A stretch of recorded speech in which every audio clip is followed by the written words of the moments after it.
Hi, I'm Urho Konttori, founder and Chief Product Officer at Varjo. And I'm here today to talk to you about new era in mixed reality collaboration. And we'll actually be showing to you something absolutely mind-blowing in a while. But before we go there, let's recap what the typical assumption about VR collaboration is. I bet most of you guys are thinking about cartoonish avatars in game-like environments, but that's very far from the professional collaboration use cases. Something that we at Varjo are very familiar with because we are spearheading the mixed reality and the virtual reality technologies with our phenomenal products. And let me introduce you very quickly to these products. So Varjo portfolio is very simple. We have the VR2, which is human eye resolution headset with best-in-class eye tracking, the VR2 Pro that enhances it with ultra-leap hand tracking technology, the best-in-class hand tracking out there, and then of course the XR1 Developer Edition with the same display, same eye tracking, and video see-through that lets you combine photorealistic mixed reality with the virtual objects. And these come at the price points of $49.95, $59.95, and $99.95 respectively. Our customers are the most demanding customers on the planet because these are not cheap devices, neither are our customers. We have been focusing on three main verticals: design and engineering, training and simulations, and research and medical. And when we think about the collaboration in these segments, in the design and engineering, of course, plenty of companies are using design reviews. This is especially so now with the COVID situation that you are not able to travel as much, whereas the global players, well, they have sites all across the globe and they need to be doing domain-specific designs, whether they're car companies or any other domain. And this is now really interesting area where you're able to use tools like KeyVR from Luxion, part of the KeyShot offering, or the VRED from Autodesk, creating absolutely stellar quality design reviews. Then you have concept verification, so validating with your colleagues if ideas work. Again, you're able to do all of this one inside collaborative environments. It's a great replacement for travel.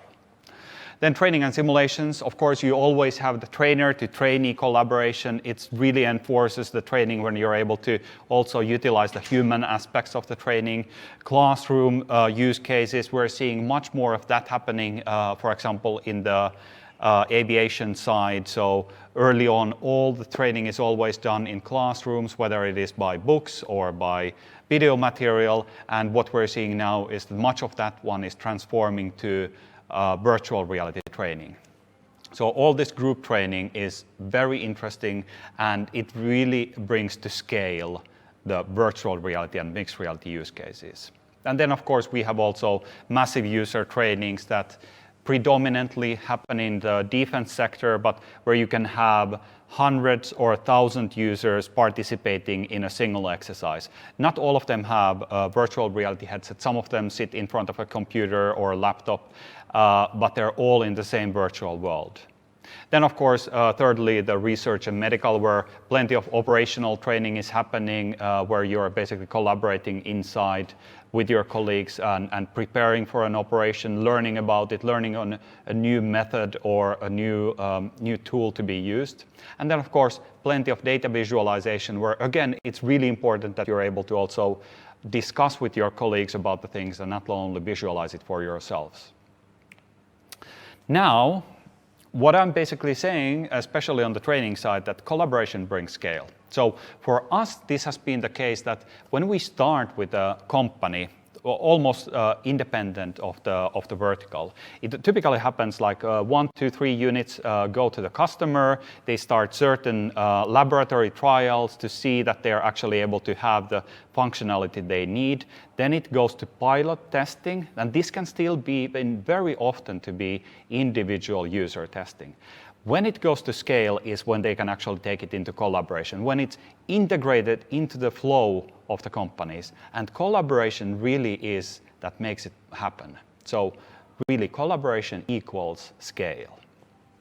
So let me recap very quickly the Varjo's unique technology. So the bionic display, the only humanoid resolution display on the planet, like tens of times better than any of the consumer-grade headset displays. The eye tracking, sub-degree accuracy, the hand tracking now in collaboration with UltraLeap, really fantastic natural interaction for mixed reality use cases. And then, of course, the key enabler, the video see-through mixed reality that took us 3 years to go from basically first trials that were already quite convincing to the level where you cannot anymore tell apart what is real and what is virtual. And this is where we are now today. So many people ask, so what's the difference between human eye resolution and consumer resolution? So this is a consumer-grade headset with a 1440p resolution. So the typical thing you would see from pretty much all of the this year's launch lineup of headsets or last year's lineup. So the best in consumer grade. This is the result of the same thing, apples to apples, oranges to oranges comparison of Varjo headset versus the consumer grade. So as you can see, this is a great enabler for real design decision-making potential because everything is in the same quality you see in real life. Colors, detail, everything. And the same thing in of course, training situations. So consumer, professional grade, and it is a night and day difference. And this is why, for example, in surgeon side, this is the only device that really delivers the fidelity of the surgeons and surgery demanding. Then in of course, architecture side, plenty of use cases for collaboration.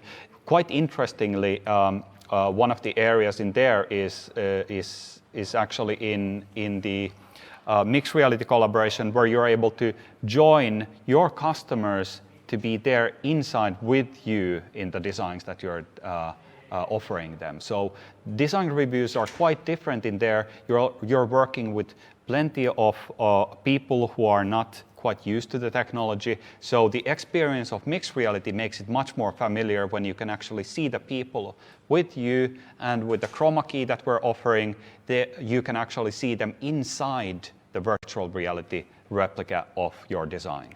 So it's a great enabler. And now, of course, whether it's civilian or defense sector training, this is a game changer and replacing systems worth of millions with systems worth of thousands. And this really, again, it changes the way that you do the training, and that enables the collaboration because you can have much more units, and then almost all of the training is suddenly collaborative. And I'll show you a typical flow. So with many of the training situations, when you're learning a new plane, a new helicopter, you're basically in familiarization training in the beginning. And for example, VR is great at this stage. You're able to get the grips of the instruments, what they're offering, and you can utilize hand tracking in here or controllers for this familiarization. The next level, and this is where you start getting to the volumes, is when you're able to start interacting with the physical instrument. So essentially here, we are replacing a full cockpit simulator of this Apache helicopter with a much more simple system that costs next to nothing. And as you can see here in the image, you can have multiple those next to each other, everybody wearing mixed reality headsets. And again, we're segmenting away the unnecessary detail of the real world, but you are still there. All of the learning is positive training. Nothing is negative because you're able to learn the muscle memory. Everything happens as it does in the real cockpit. Well, except the G-forces and these sort of nuances that are really almost unsimulatable. So this is when you're able to start transforming the exercises to be the kind of exercises that relate to the real world use cases as well. And the same thing applies also to the VR use cases. So here, an example of tanker fueling operation in the air. You're basically there with your wingman. Your squadron is actually there with you as well, flying by there. And again, this is all about collaboration. And this is the thing that the guys have been working on for a couple of decades in various forms. And whether it is through the projector domes or with full 6-axis motion platforms with the laser projector domes and so forth. All of that has been built, and now the transformational product has come, the Varjo's products that enable you to do all of these things in a much, much smaller package, much cheaper, so it allows you to go to scale. And then all of the training becomes collaborative, as I mentioned.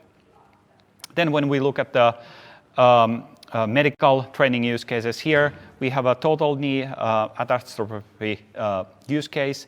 And in here, of course, Varjo's headsets are unique because they offer the eyesight that the surgeons demand, because they actually have very similar requirements to the pilots. So you really need to be able to see things very accurately. So Varjo is unique in there. But again, it's the same thing. Once you have taken to your training workflow, the individual person training, next almost instantly comes that you start training with your colleagues, the full operations. And this is something that companies like Allrama are delivering now to their customers and completely transforming the way you learn to do surgery, whether it's for a very specific thing like this knee surgery operation, whether it is for adding a new transplant. You can really train that and simulate it fully and do that collaboratively, because you never do surgery alone. Then you're here seeing basically some of the key technologies for the mixed reality side that we are very excited to be combining in the future collaboration technologies. So, for example, the markers that you see here enable everybody in the same space to have the exact same coordinates for all of these objects. And they can be moved, they can be interacted, and all of that one transfers identically to everybody else. And the markers can be small, they can be big, and you can have thousands of them if you want in the same room. And then, of course, the chroma key, as I mentioned, it's a super great tool where you can segment the things that are real from the things that are virtual. You can have the full body presence of everybody participating, and it's really a stellar experience that you need to see yourself. And hand tracking. Hand tracking is something that has been coming to the market for the individual user use cases for a while, and now I believe this is going to be transformational for the collaboration, really getting you have the full articulation of your body in the collaboration sessions. And it's even stronger in the mixed reality side, of course, because there you are able to interact the same way with the virtual and with the physical things.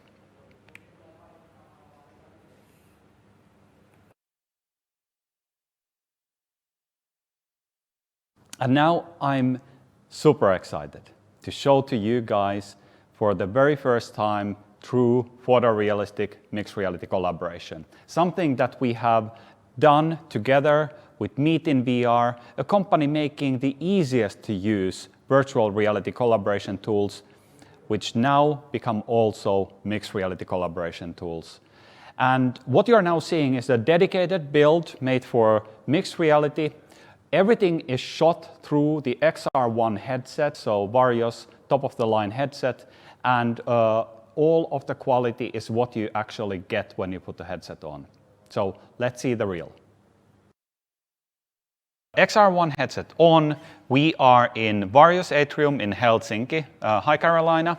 And shaking hands with Carolina from Meet in VR. And of course, that's one of the unique features that makes Meet in VR very personal. You're able to see the detail of this car, the reflections of the atrium. This is the true photorealistic mixed reality environment.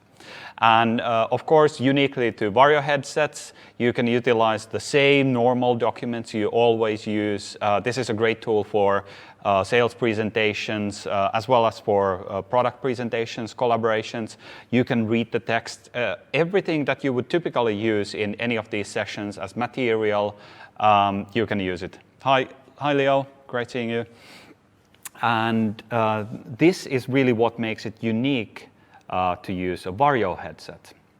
But then, of course, the mixed reality, which is so exciting. I mean, this place is really true to life, and yet the team from Meet in VR is joining to us from Denmark with the VR headsets on. Some of them have the mixed reality headsets on, and we are really feeling that we're all here in this room. And this is like never done before. It's so incredible. You can play videos in here. You can bring in 3D files, like this car was just brought as a file, and it's such a game changer when it comes to the collaboration. Of course, you can always here annotate things with the pen.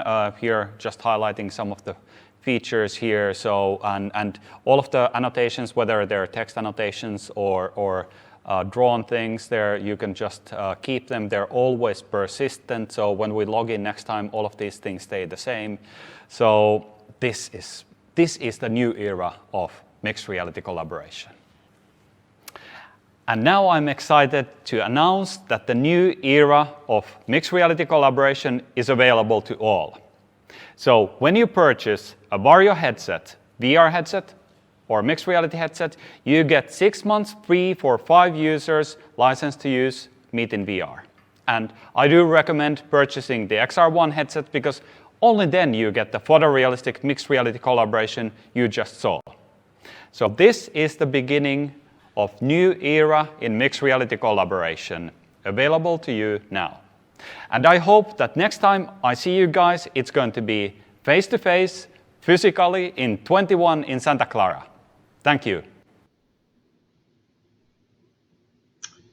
Well, thank you so much for that. It was really interesting presentation about your technology and the advancement of that into, kind of bridging the gap between virtual reality and mixed reality and actually incorporating the real world into that while still leveraging the technology that we have available to us as, through VR. There's a lot of technical questions around here, just around your API and does it work with other systems? So maybe you can talk a little bit about, is this reliant on your native API, or, can developers work with Unity or Urho or some of the other things? And the second question was in terms of like browser support. Is there specific browser support that you guys work with? Yeah, sure. So at the moment, of course, we have really nice convenience APIs for Unity and Unreal. So you basically just import the plugin, or in the case of Unreal, you just enable the plugin from the default plugins list of the Unreal. Then we have separately a native API that has been used to integrate to some of the existing simulation systems, because their graphics engines, GIs, they have been made maybe originally 20 years ago, have been updated all the time. So they're not reliant on the Unreal or Unity, and it's still, I'd say, half and half of our customers either use some of these more specific engines or then build their solutions on top of Unity or Unreal. The browser side, we support, of course, Firefox and Chrome at the moment, and Varjo applications, Varjo devices always also work with all of the existing OpenVR content or SteamVR content. So we're basically running in legacy emulation mode, where you get roughly 30 pixels per degree as opposed to 60 pixels per degree. You basically have a slider. You can decide how high resolution you want to see on our headset, but it will take a toll on the GPU, of course, of your PC in that case. Sure. So purely selfish question. So as a former military helicopter pilot, I watched some of your training simulations, and I spent a lot of time in simulators. I'd be interested to know how, one of the biggest values of training and using technology like this is for instructor pilots or for experts to impute certain scenarios into what you're doing. So whether that's an engine failure or whether that's a hydraulic failure or things of that sort, that's where, doing that in the air, while they do it in the air, it's pretty uncomfortable when they do it in the air. So I'm thinking doing this, virtually, so because of the content is so rich and so, kind of pre-established, are there ways for someone to weigh in and change your scenario, or maybe change the condition in which, you're operating. Yeah, of course. So that's what is especially happening in the civilian aviation side. So typical simulation training for the civilian sector is all about those catastrophe situations where everything can go wrong, and typically you don't know ahead of time what is going to go wrong. So that it's a real also evaluation experience of your progress. For example, doing the annual pilot training on the civilian side. Then, of course, on the military side, you have so many different opportunities to be using the training for. Either you can do these kind of squadron tactics or formation operations exercises, or it can be even just this a very early on getting accustomed to the controls of a particular plane before going into for example, full dome simulations or systems like this. It depends quite a bit, but still in all of those cases, it's a huge difference whether you can do it naturally with the same posture that you would have on the real cockpit, as opposed to typical VR headsets where you need to lean ahead and look at what's that button all about. Whereas with our headset, you do it basically at the natural distance you would normally operate on. And then the mixed reality brings it always to the level where you can actually then press a physical button, because as long as you try to use virtual hands, it's never quite the same. And it does sometimes lead to negative training as well. So it's better to do it as real as possible. Yeah, and we've seen a few technologies, I think, here today that are blending physical control with virtual reality, and I think it's a really important step because kind of the feel and the tension and the physical operation of buttons and levers is very different than the virtual aspect of it. So I think that's a fantastic thing, and as we used to say, in bad situations, we're running out of altitude and ideas. And so I would much rather do that with your headset on than in the real cockpit. So I applaud you for what you're doing. I think it's fantastic. I thank you so much for your talk. And if anyone has any questions, feel free to reach out to them directly. You're happy to, you're welcome to post any contact information you want. On the site, there's a number of questions, so I encourage you to go on there and take a look and answer those that I wasn't able to get to. So again, thank you so much. I really appreciate it. Thank you. Pleasure. All right. Be safe. Next time, face to face. Good. Yeah, please. Yeah.